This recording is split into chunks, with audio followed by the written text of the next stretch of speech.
दोस्तों नमस्कार। मैं doctor Veema Gupta as a counsellor, as a parent coach आज फिर से आपके सामने एक बहुत ही इम्पोर्टेंट टॉपिक लेके उपस्थित हुई हूँ। तो दोस्तों आज हम एज ए पेरेंट स्ट्रगल करते हैं। हमारे बच्चे जब टीनेज में होते हैं तो बड़े इमोशंस और भावात्मक रूप से डेवलप कर रहे होते हैं। उस टाइम बहुत ही नाजुक उनकी एज होती है।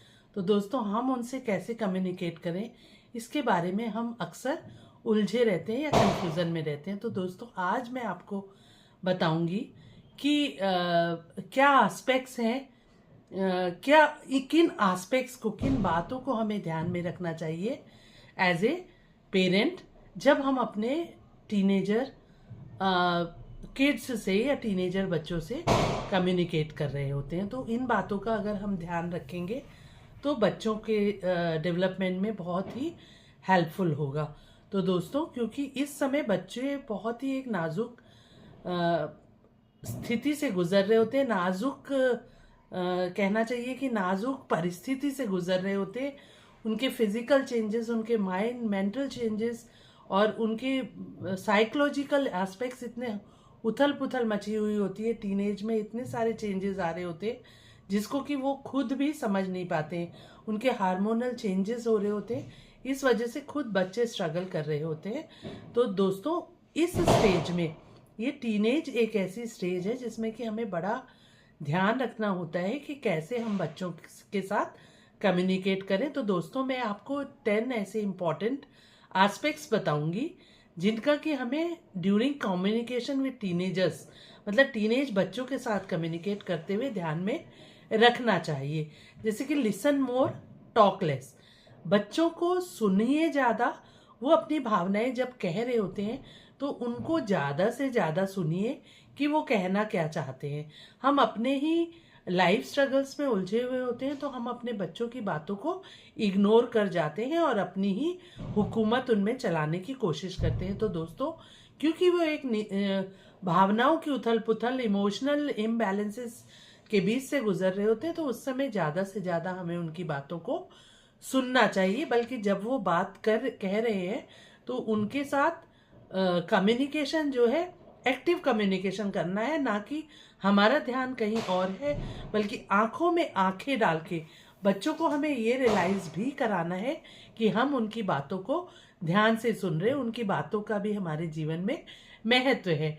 तो उससे उसको बड़ा रिस्पेक्टफुल फील होता है और वो अपने को वैल्यूएबल पर्सन समझता है। हमें ये नहीं सोचना चाहिए उसमें कि हम अपने छोटे से बच्चे से बात कर रहे हैं, बल्कि हमें एक ऐसा कम्युनिकेशन करते समय ऐसा उसे महसूस कराना चाहिए कि वो हम किसी एक समझदार व्यक्ति से बात कर रहे हैं, क्योंकि वो अब समझदारी की ओर भी बढ़ रहा होता है। ऐसे speak with respect not authority, मतलब उसको हमें आज्ञा नहीं देनी है, बल्कि उसके जो वो बोल रहा है उसकी भावनाओं को रिस्पेक्ट करना है, उसको सुनना है। चाहे वो गलत कह रहा है, चाहे वो सही कह रहा है, आपके अकॉर्डिंग वो बात आपको गलत लगती है, तब भी आपको सुनना है। उसे ऑर्डर नहीं करना है, उसे अथॉरिटी ऐसा नहीं कहना है कि नहीं ऐसा है, मतलब अपनी हुकूमत उस पर नहीं चलानी है, बल्कि उसको उसके साथ उसकी भावनाओं की कद्र करते हुए उससे उसका महत्व, ताकि उसे समझ आए,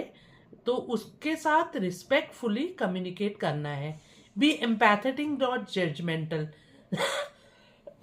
कभी कोई वो बात अपनी कहता है तो उसके साथ एम्पैथी रखिए दोस्तों, उसकी भावनाओं की कद्र करिए, बल्कि जजमेंटल नहीं बनिए कि अगर वो कोई ऐसी बात लेके आता है जिसमें कि हमें लगता है कि ये बात सही नहीं है, तो आप तुरंत उस पर अपना जजमेंट मत थोपिए, बल्कि उसकी भावनाओं की कद्र करिए, उसकी बातों को सुनिए। चाहे वो गलत कह रहा है, चाहे वो सही कह रहा है, बल्कि उसके साथ मिलके उस पर एम्पैथी दिखाइए। ये नहीं कहिए कि ये ऐसा ही होना चाहिए बेटा, ये इस तरह नहीं होगा, इस तरह ही होना चाहिए।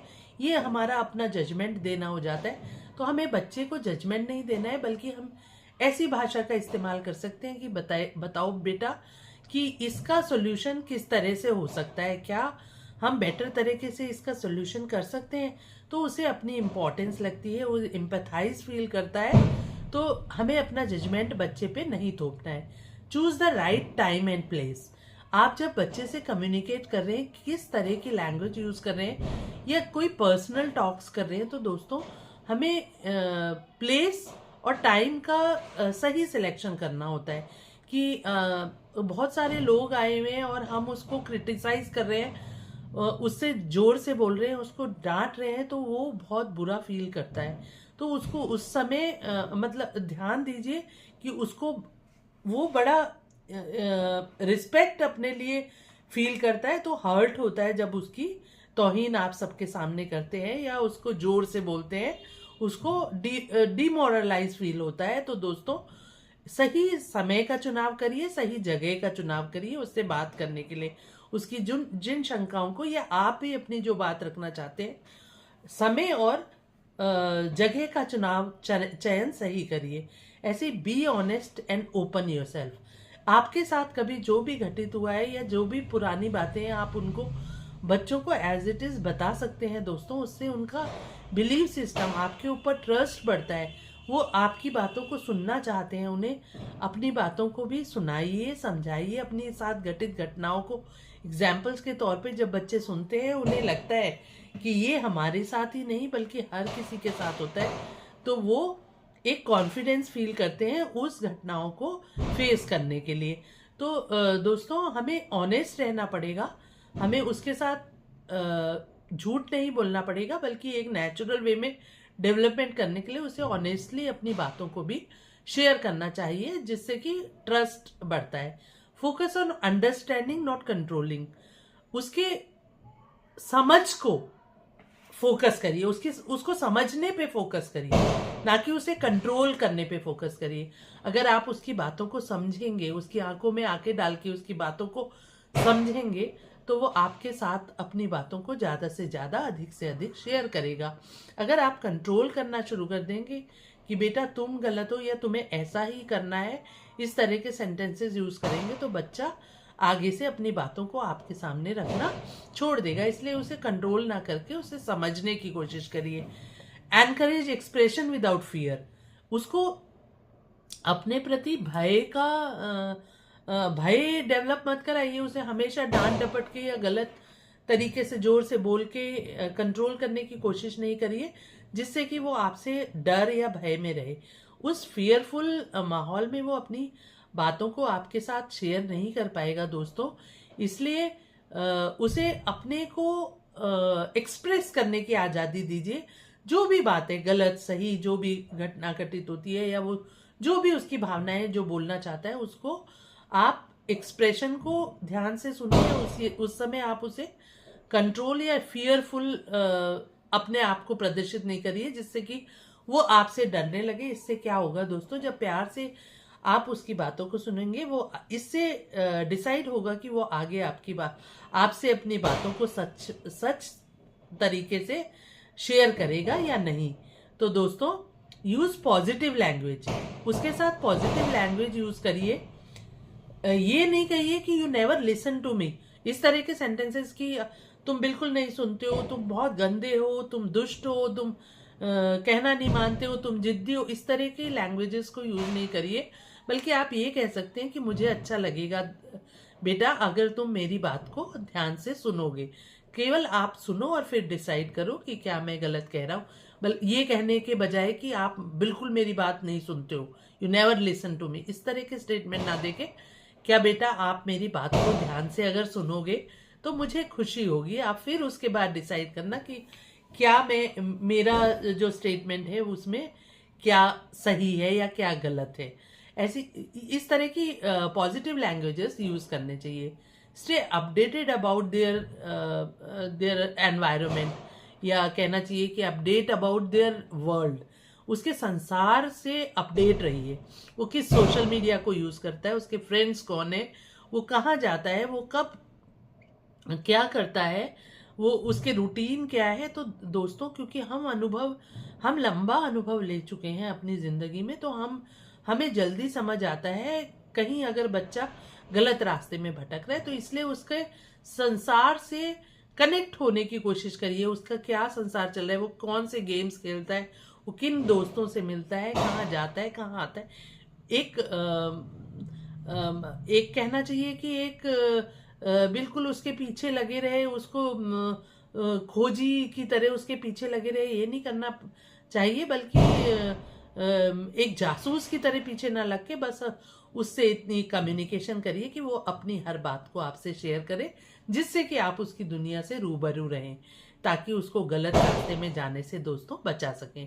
ऐसे be patient while communicating with the kid, because communication takes place दोस्तों, takes time दोस्तों। कम्युनिकेशन समय लंबा लेता है। Don't expect instant openness. आप ये मत सोचिए कि आप अगर उसे आज़ादी दे रहे हैं बोलने की तो वो तुरंत कनेक्ट हो जाएगा आपसे, तुरंत ओपन हो जाएगा। वो पेरेंट को बचपन से जानता है, वो जल्दी से अपनी बातों को शेयर नहीं करता है।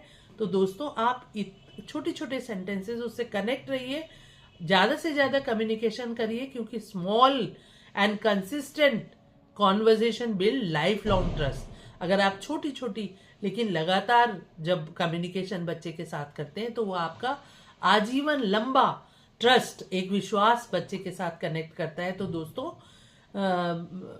इस विश्वास को पाने के लिए हमें ज़्यादा से ज़्यादा बच्चे के साथ कम्युनिकेट करना है। और कम्युनिकेशन करते समय टीनेजर, खास करके मैं टीनेजर्स की बात कर रही हूँ, कम्युनिकेशन करते समय हम किन बातों का ध्यान रखेंगे, मैं एक बार फिर से इन पॉइंट्स को रिवाइज आपके सामने करती हूँ। जैसे फर्स्ट टॉपिक मैंने आपसे बोला था, फर्स्ट जो पॉइंट मैंने आपसे बोला था वो था लिसन मोर टॉक लेस। ज़्यादा सुनिए, बोलिए कम। बच्चे को बोलने दीजिए, उसकी भावनाओं को उसे आप तक पहुंचाने दीजिए। कम बोलिए, मतलब कम बोलिए का मतलब ये नहीं है कि कम से कम जब वो बोल रहा है तो उसको ध्यान से सुनिए। ऐसे स्पीक विद रिस्पेक्ट, क्योंकि बच्चा अपनी रिस्पेक्ट चाहता है। अथॉरिटी मत बनिए, उसे डिसीजन अपने मत थोपिए, बल्कि रिस्पेक्ट के साथ सुनिए और उसका सोल्यूशन उसके साथ मिलकर निकालिए, जो भी प्रॉब्लम चल रही। बी एम्पैथेटिक नॉट जजमेंटल, अपना जजमेंट मत दीजिए बल्कि उसकी भावनाओं की कदर करिए। ऐसी choose the right time and right place. ये नहीं कि सबके बीच में उसे डांट रहे हैं, मार रहे हैं या कुछ गलत अपशब्द कह रहे हैं, गुस्सा कर रहे हैं, तो उससे बात करने के, जैसे आप ड्राइव पे जा रहे हैं, लॉन्ग ड्राइव पे जा रहे हैं या बच्चे के साथ खेल रहे हैं, वो एक अच्छा टाइम होता है बच्चे से कनेक्ट होने का या बच्चे से कम्युनिकेट करने का। Be honest and open yourself, अपनी भी बातों को उससे छुपाने की कोशिश मत करिए, जिससे कि बच्चे का ट्रस्ट आप डेवलप कर पाए अपने साथ। Focus on understanding not controlling, बच्चे को समझिए, उसे बच्चे को समझने की कोशिश करिए, उसे कंट्रोल करने की कोशिश मत करिए। एनकरेज एक्सप्रेशन विदाउट फियर, बिना किसी डर के वो आपसे अपनी हर बात को शेयर कर सके, ऐसा माहौल क्रिएट करिए।